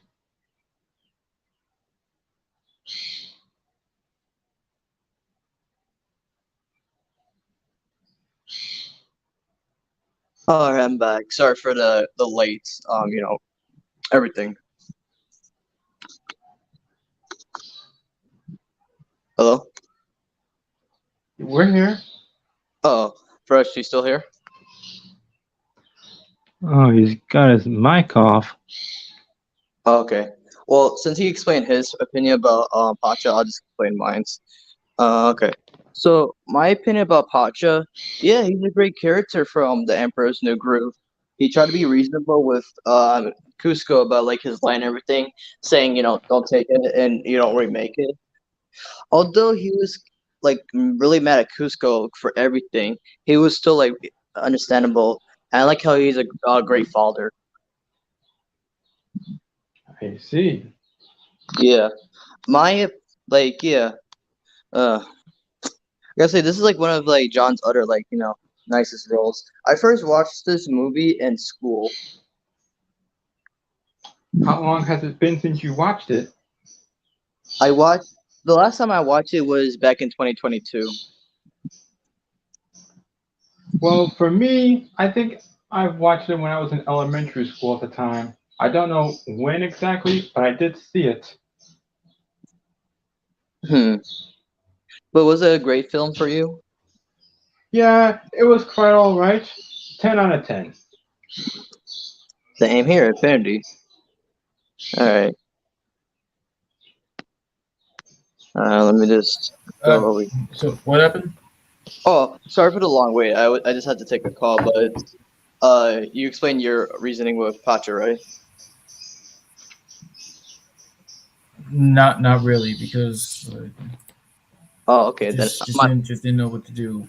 Just you go ahead. no, just go ahead. Like I just agree with whatever you said. I just agree with everything that you say. All right, I'm going through a lot of different stuff right now. It's just Well, same here. That's why I had to go out for a little bit. But it's all right. All right, next one. One of John's like other greatest live action roles is Fred Flintstone. I first saw this movie as a kid. I was like, wait, this is Dan from Roseanne. I was like, but I gotta say, his role for Fred Flintstone was like the best. yes. People say that him and Rick Moranis says Barney Rubble was like the best part of this movie. Mm-hmm. Yeah. For his version of Fred Flintstone, I give him infinity. He did awesome. Sadie. All right, next one. Hound from the Michael Bay Transformers. Yeah. Christian would help me a little bit, but I'll explain myself. Yeah, Hound was basically this helper of Optimus Prime a little bit. I did like the voice John Goodman put to this character. It was really awesome. And what was so awesome is one of the other Michael Bay movies that Steve Buscemi was in one of them. Because you got both Sully and Randall. Which is going to be brought up later on. Yeah. But yeah, for Hound, I give him a 10 out of 10. He's a really cool Transformer. All right, next up, Santa Claus from other kind of media, like yeah, Rudolph the Red-Nosed Reindeer, Futurama, and Social SquarePants. Which Santa Claus did you first get introduced to as? Uh, yeah, technically, yeah, robotic Santa from Futurama. How do you like that version? I mean, like I do like his. I do like his one line. As for the rest of you, I'm gonna tear off your skin like wrapping paper and deck the halls with your guts. But it was a little bit a go-to on him for putting Zoidberg as the only one that made the nice list. Understandable. And then when the robot Santa Claus came back, John Goodman didn't reprise it. It was John DiMaggio. Yes, that was a little bit shocker too. Like, yeah, they're both great. For me, I first got introduced to his Santa Claus in SpongeBob. Yeah, his version and that one was really cool. I gotta say, even finding out that Plankton was the whole one, playing all those like shenanigans here and there. But still, I mean, it's just kind of a little bit weird. Like, yes, We do know about Santa Claus, but sees you when you're sleeping, knows when you're awake, knows if you've been bad or good. I mean, how can he not see that it's Plankton doing all these crappy stuff? I mean, what is it just because of the freaking uh, what was it? Jerktonium ginger fruitcake that people been eating? That's just the focus, and not Plankton. Mm. Kind of reminds me of the Powerpuff Girls Christmas special with Princess Morbox. Oh, right, right. Yeah. And what do you call it? Movie watcher. Which Santa did you get introduced to for John Goodman? Well, I got introduced to him in Rudolph the Red-Nosed Reindeer. I watched that when I was a kid, and it was very entertaining. Hmm. How did it go? It was quite all right. I wish they would show it again. Yeah. I like how John Goodman is like one of those actors that reprises like Santa Claus along with Ed Asner. Agreed. Yeah. For his version of Santa Claus, Infinity. Danny. Same here. Ooh, we're back at Dinosaur Story Rex. Christian would totally help us with this one, but any memories from this movie? Well, yeah, I did see it once, and like my only favorite part is, of course, the parade scene where yes, "Roll Back the Rock." That's like one of the best songs that I've ever heard. And yeah, this is like one of not John Master. My fault, my fault. John Goodman's one of his first voice roles. And yes, he did, of course, outstanding as ever. Because of course, I read about this where John is just one of the many celebrities that to do much more animated stuff than any other celebrity. Exactly, especially for Pacha, because when they were doing Emperor's New like Screw or something, it was Fred Turner who was with him in season one, but people didn't really like his performance, so they brought back John Goodman. Understandable. Yeah, but yeah, for Rex, I give him a 10 out of 10. But I gotta say, it is kind of like interesting to bring sentient dinosaurs and make them smart and capable of human speech and everything. Yes. All right, next up, Ralph from King Ralph. Did anybody watch this movie? No. No. Sorry, Joseph. No. All right, Bulu the Bear. This I saw a little bit. His performance was really good. He really, captured like the feeling of Bulu the Bear. Yeah, yeah. So like, I kind of just prefer. Yeah, no offense to like the OG, but I just kind of like this better version of it. I especially like the singing during the movie. It was awesome. Yes, For his version, Infinity. Infinity, and I gotta step out. Okay. Movie watcher. Do you have an opinion for Bulu the Bear? Well, I don't think I've watched the Jungle Book 2, but perhaps I should see it when I get the DVD. It's really good. Like John Goodman as Bulu the Bear and other like cast members that you know. It was a really great movie. Yeah, I think I've seen the first Jungle Book movie. I forgot when, but it's a good film. So I give it 10 out of 10. Mm-hmm. Couldn't agree more.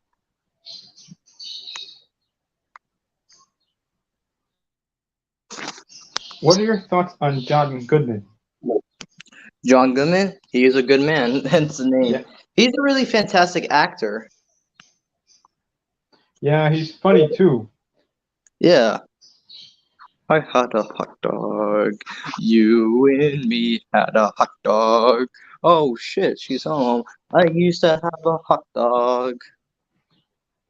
Yeah, the thing is, when I was watching the news one day, I heard that they canceled the show Roseanne. Yeah, because they had a reboot, but they canceled it because of controversy, and they renamed it The Connors. Yeah, it's discovered that Roseanne tweeted or sent like a racist remark. That's how the show got canceled. Yeah.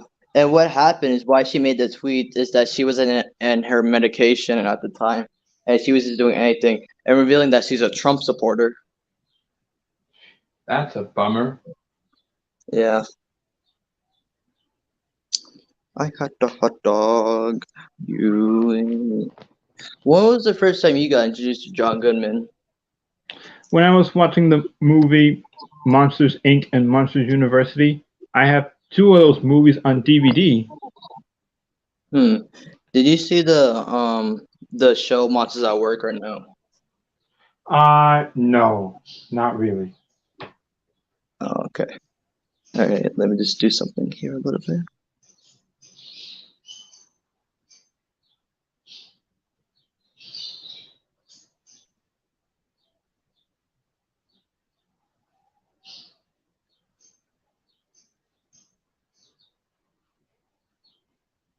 Just so you know, this summer is going to be very hot.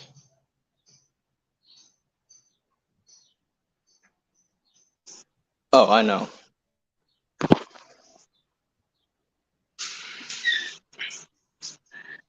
Blue the Bear. Did you like the live action Jungle Book movies or no? I haven't seen it. Oh, okay. Because the 2016 one had Bill Murray in it. What's his role in that movie? Blue the Bear. Oh, And it also had Christopher Walken as King Louis. I see. And Scarlett Johansson was also there. She played Claude the Snake as a female version of Claude. Really? I had no Yeah. idea. hmm And Shere Khan was played by Idris Elba, who played Knuckles from the live action Sonic the Hedgehog movie. Wow, that's something. Yeah. But the 2018 one was something else. Because Andy Serkis, the voice of Caesar from Planet of the Apes and Golem, played Boo the Bear. I've heard about Planet of the Apes, but I didn't see the movie. And then we call it Christian Bale, who's known for playing Batman. He played Bagheera. Wow. Mm-hmm. And Benedict Cumberbatch, who you may know as Doctor Strange, played Shere Khan. Really? Yeah.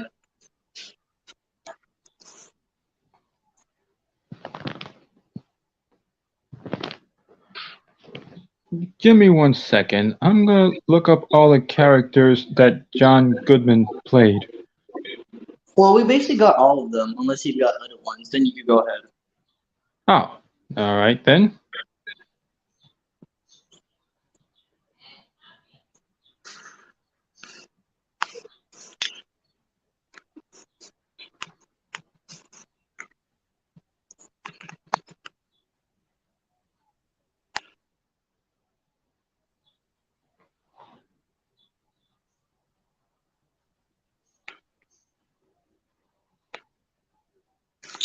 Oh, so that's what he meant. Oh.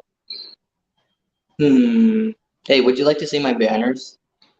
Sure. Would you like a croissant? Wow.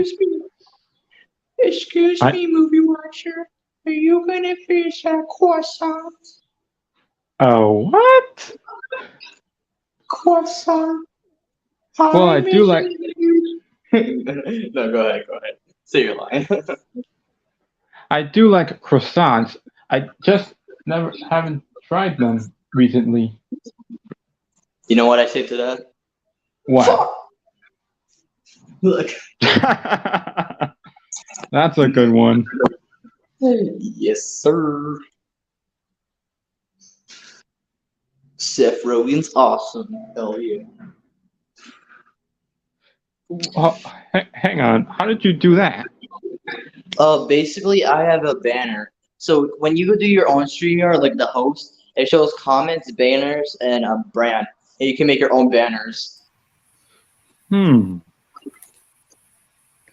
I got that. I got that part down.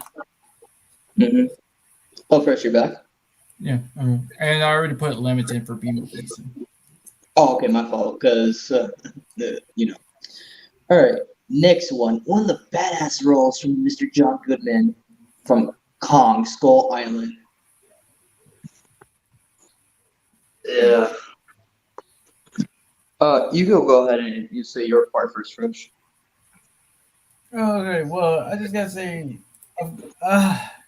Kong Skull Island would have to be around this time where I was considering that movies were much more awesome when you see this ensemblage, the combined awesomeness of Tom Hiddleston, Samuel L. Jackson, John Goodman, Brie Larson, and John C. Riley, to name a few. And John Goodman, like, he was, yeah, it was great to know that he was part of this, but sad that his character got killed off. Yeah. I was really shocked that yeah he curses this movie because this is the first time I heard him curse other than Roseanne. But yeah, I first saw this movie when it first came out in theaters back in 2017 with my mom. It's the same here. I saw it with my dad. Yeah, because me and my mom were big fans of John Goodman, and when we saw him in the trailer, we're like, yes, we gotta see this movie. But I gotta say, this has to be like one of my favorite like King Kong related movies. This is my top one. Yes, I agree so very much. Everything about it was just perfect. Remember when Samuel L. Jackson character died? He's like, die, you mother squaw. He was squash. Yeah, there were a lot that came out from this movie, and this was my introduction to Brie Larson overall. Yeah, same here.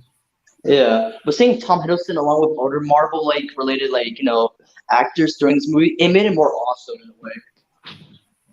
See, that's exactly what I was talking about, like at the beginning of this. But for his character build, 10 out of 10, he was badass. Yes. All right, next one. I'm feeling scared about this one. Please, please.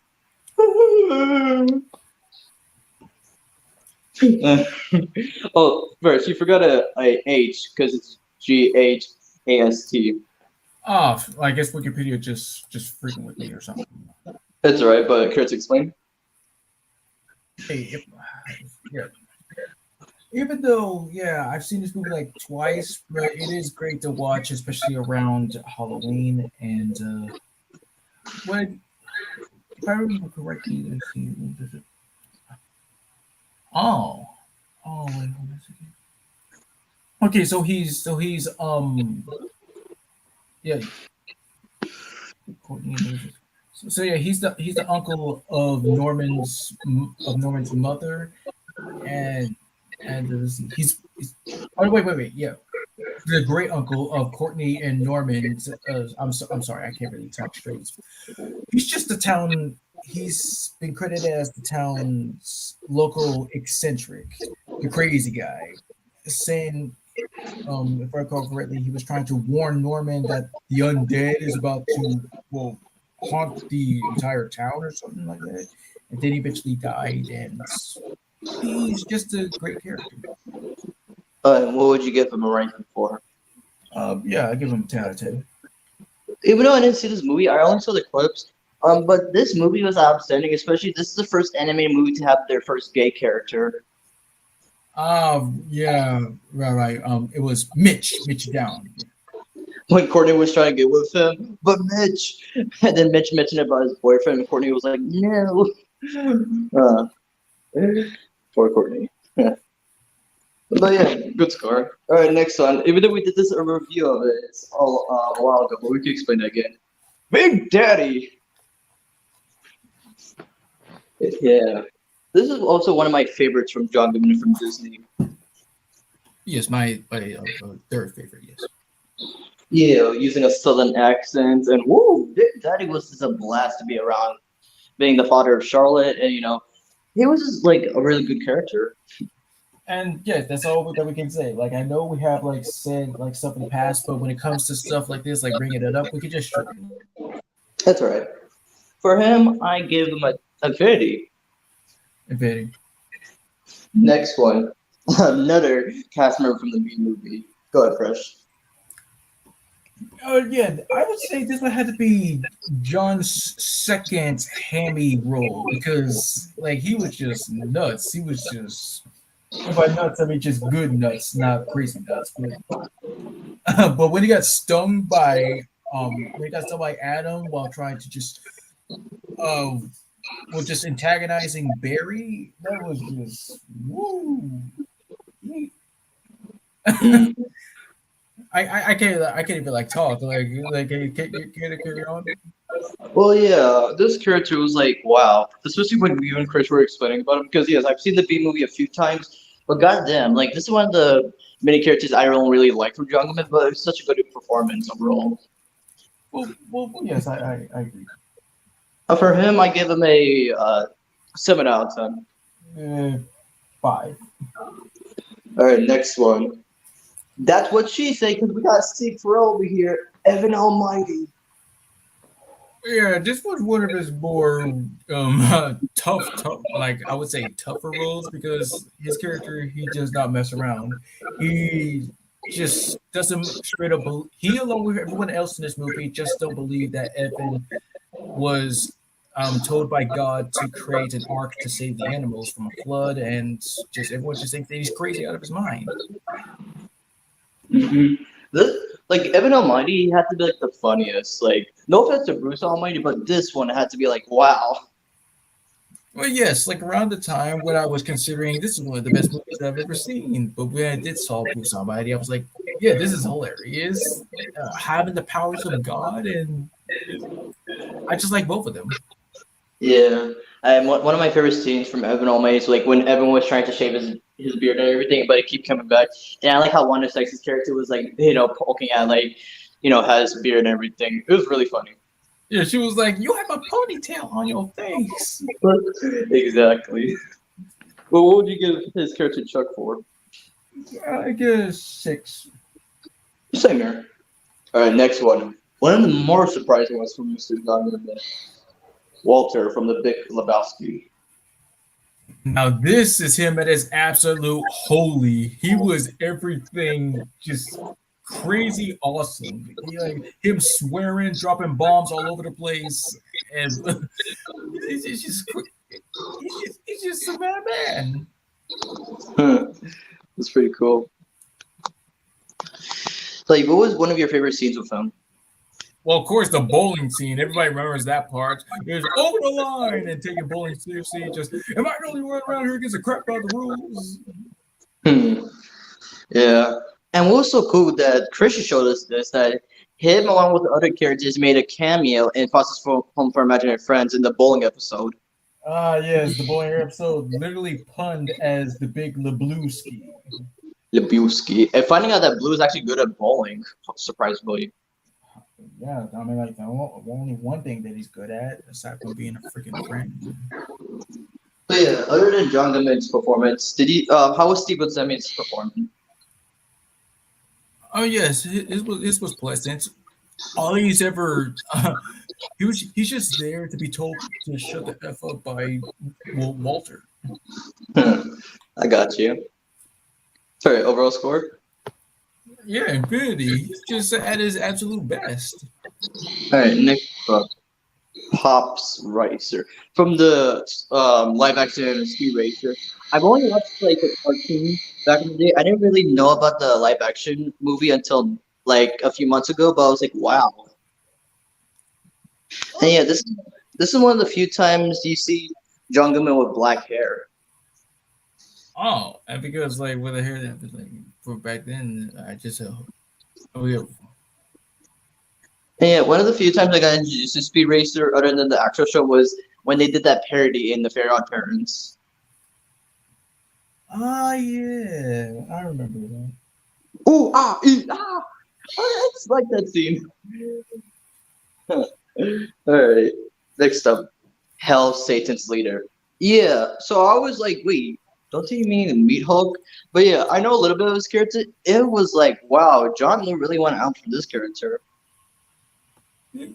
Yeah, sure. Because I do remember like a little bit. It was just a pleasure for him to be on the Simpsons. For him, I give him a 6 out of 10. I only saw it once. Yeah, I agree.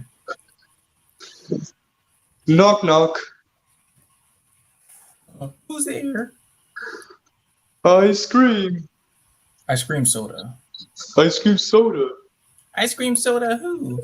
Ice cream because there's Frosty the Snowman. Yeah, I like Bill Frickabaki's version. It's my top one, but what did you thought of John Goodman's performance? Yeah, his was decent. Not many people kind of liked it, the movie, so to speak. But John was, well, yeah, he gave it his best. Well, yeah, like I really liked it. Just especially like with the classic design of Frosty in the animation. Yeah. All right, the last one, of course, another classic from Mr. John Goodman when he was the original voice of the Yellow M&M. Yeah, that right there, it blew me by surprise. I do prefer J.K. Simmons, but John's version, yes, he did awesome. Yes, knowing that, yeah, we have both J.K. Simmons and Billy West for the red and yellow M&M. Before all this, it was both John Lovitz and John Goodman for the commercials, and I can say those commercials were the best. Yes, they were. You know, I got so addicted to those commercials. It kind of reminds me when I used to watch like Super Bowl like Doritos commercials back in the day. Oh, is that right? Yeah, but yeah, I do prefer J.K. Simmons version, but I gotta say, John's like I did like how he went a little bit deep with the voice, a little bit dumber and like with the character, but it was still perfect. I give it a 10 out of 10. 10 Huh. Now we go to Christopher, aka McLovin. 10. Yeah, this I like.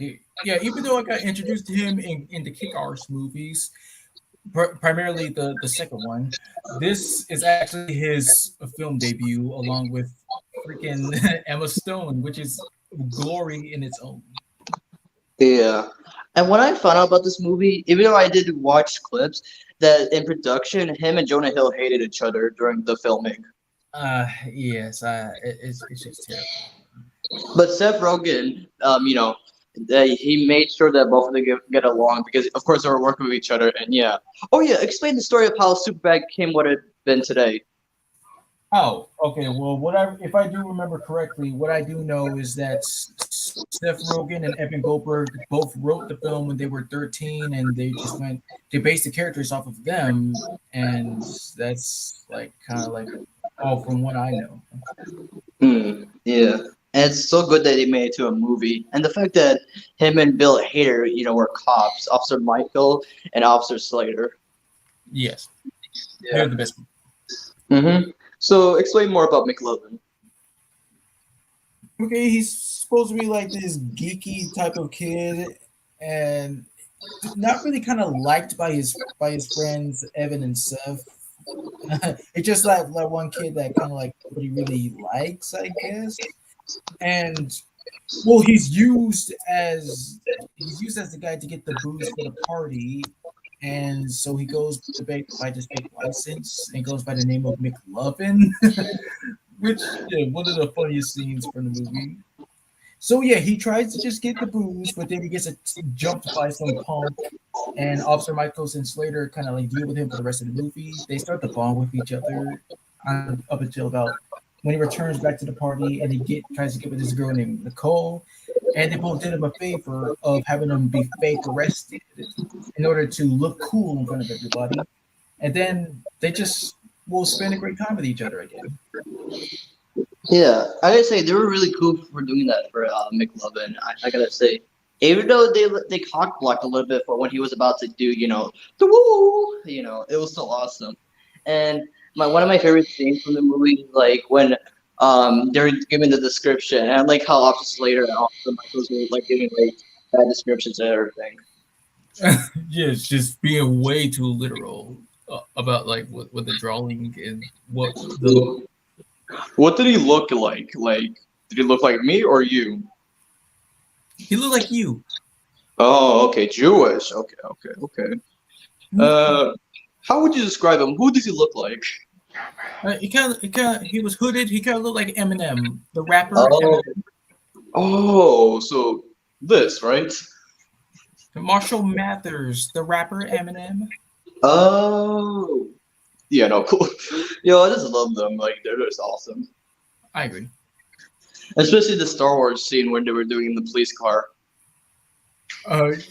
You're right. For McLovin, even though I've seen the clips and everything, I gotta give him a Infinity. It was one of his funniest roles. Infinity. He sure did like shine bright for his first movie. Although if Emma Stone, yes, of course, yeah. A time where you could bring Ant-Man and Crash from Ice Age into this movie. Yeah. So here, yes, so yeah, so like Augie is this kid that's just obsessed with Lair, live action role play. Like I bet that you know the truth. And yeah, while they tried to build up a connection, he and Paul Rudd's character, um, they do such a like bond more, and he's into Lair to try to impress this girl that he has the hots for, which he does ultimately, yes, get with, but it's just kind of a little bit. He's one of the more relatable characters because he just loves to do what he wants to with his so-called parents, and I say so-called because yeah, he says Jim is not his dad, but just his stepdad, I guess. They just don't approve of him up until well, he won second place. Mm-hmm. And yeah, the only scene saw of role models is like that scene with Paul Rudd and Elizabeth Banks in the coffee shop. Oh yeah, that was a hilarious one, hilarious and heartbreaking. I'll take a large. You mean a venti? No, a large. Yeah, he's basically saying a venti. That was a funny scene. But what would you give it a score?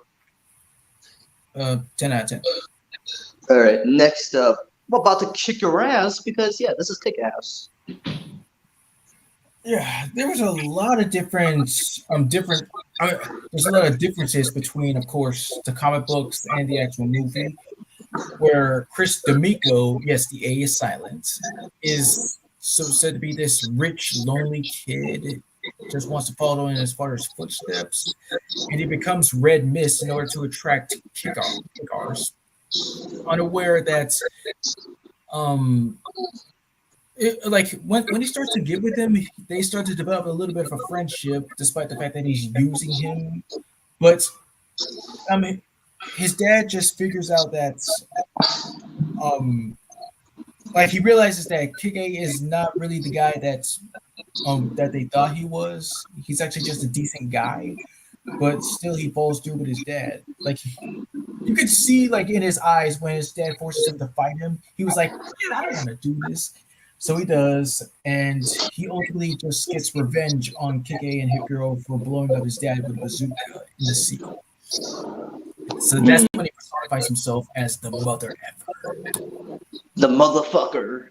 Yeah, I prefer the motherfucker because of the design of the suit. It was more badass. And yes, and speaking of the suits, yeah, well, Red Mist did look cool in the first movie. What he looked like in the comics, people said that he kind of looked like a Cape Daredevil, and that his name was, of course, Chris Genovese, which was, yeah, that's a cool last name. Yeah. But yeah, for my opinion, I give Chris, aka Red Mist, aka the motherfucker. Yeah, I give him a 10 out of 10. Infinity. Next up, this was my introduction to Christopher Fish Legs. And go ahead. Yeah, How to Train Your Dragon. Even though it's like one of those DreamWorks movies I barely see here and there, I do like the franchise, yes, because of DreamWorks. Like, out of all of them, I like the second movie, but when I first saw the first movie, yeah, it was really great, especially seeing, like, a lot of cool characters, including Fish Legs. Yeah, I have no problem with him. He's just actually really cool, but people kind of doubt him a little bit, but he's pretty cool. And another bit of ironic casting, since well, him and Sif don't really like each other. Like here they are again, and well, there you have it. You got Jonah Hill in this cast, yeah. What your opinion about Fish Legs? I just enjoy that he's an expert on dragons. Totally, especially when we did the transcript, and you did a perfect impression of him.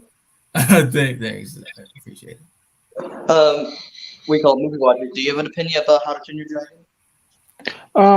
I've seen the first How to Train Your Dragon movie. It's a great film to watch. Mm-hmm. And fun fact, it's free on YouTube now. It is? Yep. Well, how about that? Mm-hmm. But For fish legs, I give it Infinity. It was like the best way to get introduced to Christopher. Infinity. Alright. Oh, damn it, these internet trolls. I don't like them. Oh, yes, King. Yeah, as the son of the Troll King, don't really remember his name, but it said that well, in order to be happy, he has to eat a troll. But then he falls into a relationship with Bridget, that Bergen girl. Oh wait, yes, Bergens. Yes, there's the difference between Bergens and trolls. I'm sorry. So he falls for this Bergen girl who goes by the name of Lady Glittersparkles, and they develop a little bit of a friendship. And at the end, it said that you don't need to be happy to be a troll because there's happiness inside of you, and that's all that matters. Even though, yes, Trolls is not like one of my favorites from, what was it, DreamWorks? No offense to anybody that's watched all the movies. I've seen only the first one, but it's a decent franchise in my opinion. Oh yeah. No offense. Like I prefer mostly the second one. It's like really good and much more vibrant. Wow. What I was like about the first one is like the songs.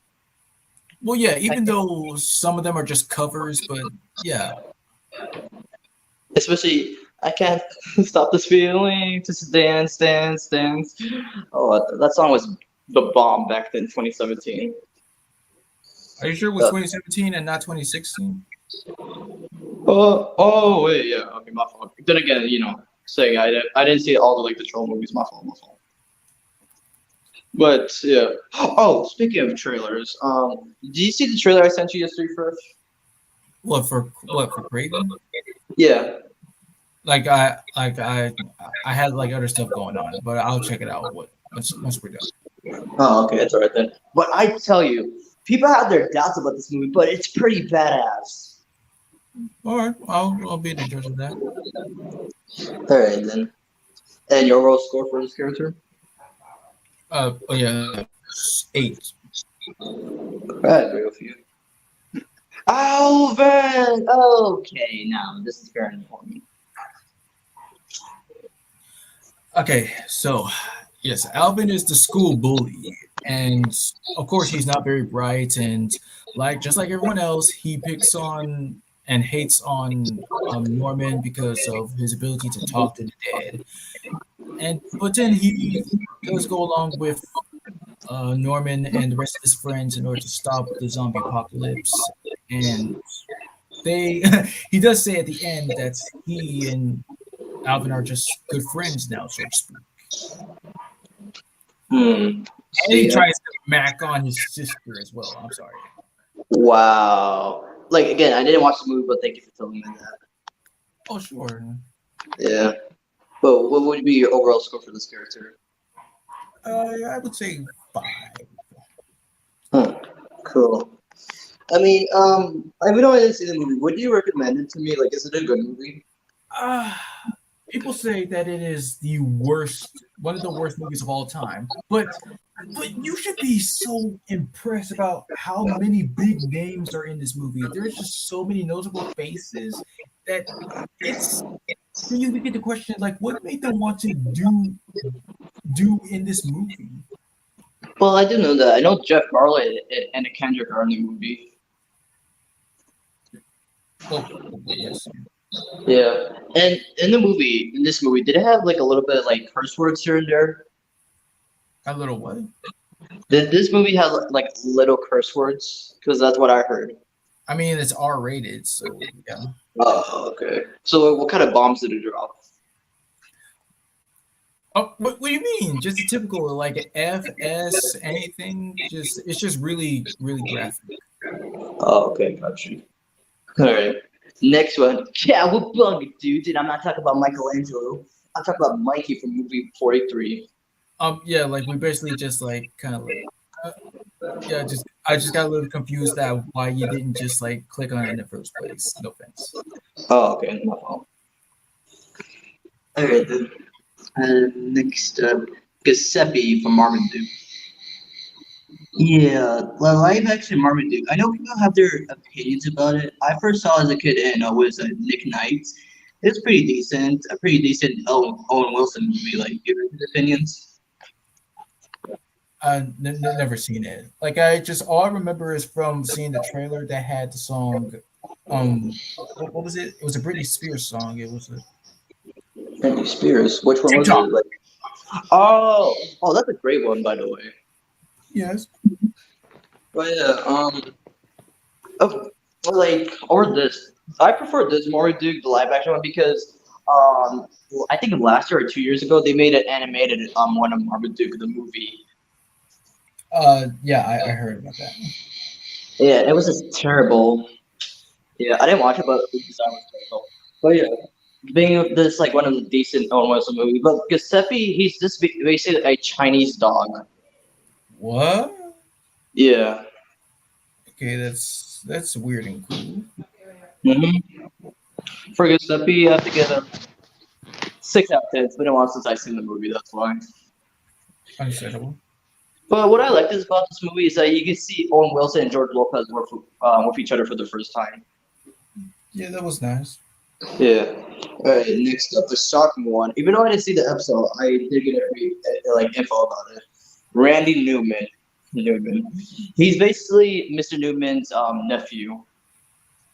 Oh, that's pretty cool. Butterscotch. You ever seen the episode where it was Mr. Newman's like family reunion? Maybe. I mean, the only thing I know about his family is that his dad always just used to freak with him with snakes. Snakes. And to find out that his dad's actually scared of cats. Funny enough. Wow. And Mr. Newman has a cat. So, yeah. But I like how half of his family are voiced by John DiMaggio, a little bit of Tony Hill, and a little bit of John Von Orman. Crazy. Because there was even a character parody after John Von Orman, who was basically Uncle Mormon. Yeah. He actually looked like him too, with the orange and everything, yeah. But nothing about that. Alright, the last one for Mr. Christopher when he played himself, and this is the end. Go on. Oh, do you remember anything? Because I thought you saw the movie. Oh no, I did. Yeah, like twice, but I still consider it one of the best movies. All I remember from him is that like he was just freaking out about like not wanting to do drugs or cocaine or whatever it was. Because Wait, I was gonna bring up that. Oh, sorry about that. Continue. No, because Michael said was just being crazy. That's all I just wanted to say. But yeah, I gotta say, this movie, This Is the End, was one of the craziest Seth Rogen movies I ever seen. Yeah, like yeah. I first saw this movie back in 2022 of December, and what do you call it? Because it was gonna go off from Netflix. That's why. And I legit watched it from the last day when it was premiering. I mean, yeah, maybe crazy, but I mean, like it just makes you want to doubt like how will the world end? But then again, it was funny nevertheless. Yeah, especially that scene with Christopher, Jonah, and Michael talking about Superbad and everything, and yeah, with him like criticizing about cocaine. I'm just saying, Michael Cera's character, like himself, was surprising in the movie. Yeah, he went full blown crazy nuts. He slapped Rihanna's ass. He got a bead job in the bathroom with a Capri Sun. Like, well, in your opinion, what was the craziest death of this film? To your opinion, Fresh? Craziest one. Oh right, yeah, James Franco, no doubt, because he was just trying to escape from Danny McBride and these other cannibals. He was like, "Yeah, I'm going up to heaven." He was like, "F you, somebody," and then I was like, "Wait, take me back," and then he got killed. Yeah, he was about to go to heaven, but of course he just had to bullshit. Then again, what do you think of James Franco? He says, I don't want to go to this topic, especially him going back to acting after what he's done. But what I liked about the Danny McBride scene is that he has his own gang, and that Channing Tatum is his personal bitch. Yeah. But what was really shocking was Emma Watson's performance in this movie. Yeah, it was just kind of funny. It was just funny and sad when she thought that the guys was just gonna like, you know, do their way with her. But it was still funny when she bashed Seth's face with an axe. Yeah. And I was also very shocked about Jay Baruchel's performance because this is the second time I got introduced to him. Because my whole life I only known him from Hiccup. Well, same here. Yeah. But let's see, just him cursing and finding out that he has tattoos and everything, it was really surprising. I bet it was. Yeah. But I was just happy that Jay, Craig, and Seth made it to heaven. Yes. And I was really shocked to see other celebrities there. Like, yeah, we said Rihanna, and there was also Kevin Hart. And Aziz Ansari, Jason Segel.